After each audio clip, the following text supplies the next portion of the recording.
Bwana Yesu asifiwe. Ninawasalimu wote katika jina la Yesu Kristo.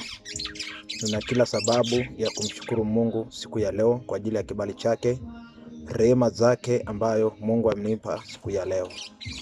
Wasalimu wote katika jina la Yesu Kristo. Mungu ni mwema siku ya leo.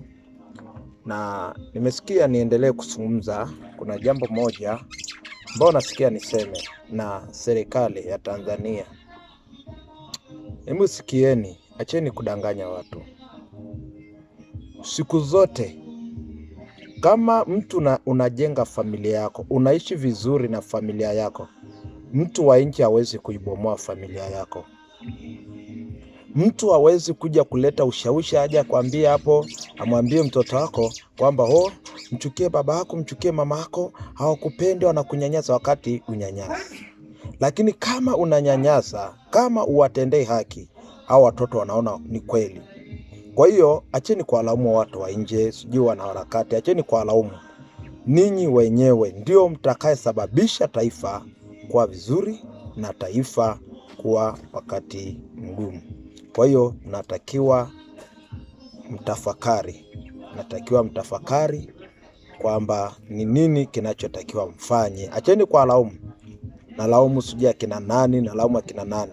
Hivi mtu akija akawaambia watoto wangu wachukieni baba yenu, maana baba yenu ni mbaya, ni nini, mambo mengi hapo. Kama watoto wangu haoni dosari kwangu, watanichukiaje?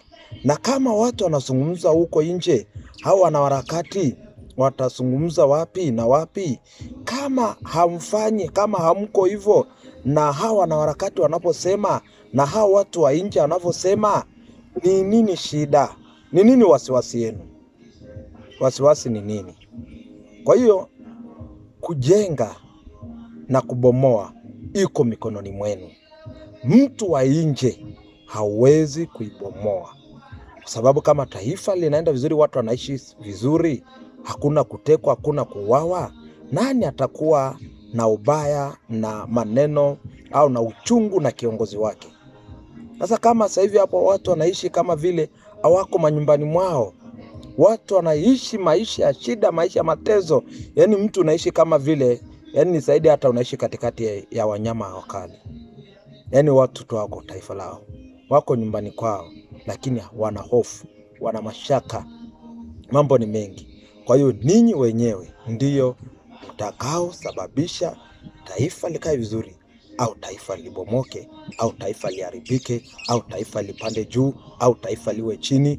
Ni ninyi wenyewe. Taifa kuyumba, taifa kwenda mbele, ni ninyi wenyewe serikali. Msiwalaumu watu wa pembeni, usilaumu watu wa pembeni.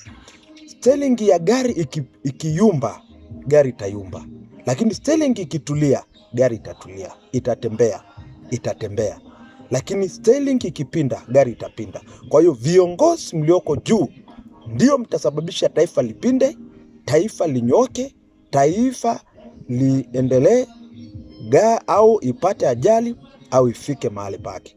Hiyo ni uwezo wenu, maana ninyi ndio madereva mnaendesha serikali ya ngazi zote, kuanzia ngazi ya chini mpaka ngazi ya juu ya kitaifa. Ninyi ndio mtakao sababisha. Kwa hiyo acheni kuwalaumu watu wa pembeni, sijui wana nani. Acheni kuwalaumu. Acheni, ninyi ndio mnatakiwa mkae mtafakari kwamba ni wapi tulipokosea, ni wapi hatuendi sawa, ni wapi tumekosea. Maana lazima mwanadamu utakosea. Kwa nini? Mungu ndio akosea, lakini mwanadamu siku zote anakosea. Kwa hiyo sikieni ujumbe huu, mwenye sikio na asikie neno hili katika jina la Yesu Kristo. Amen.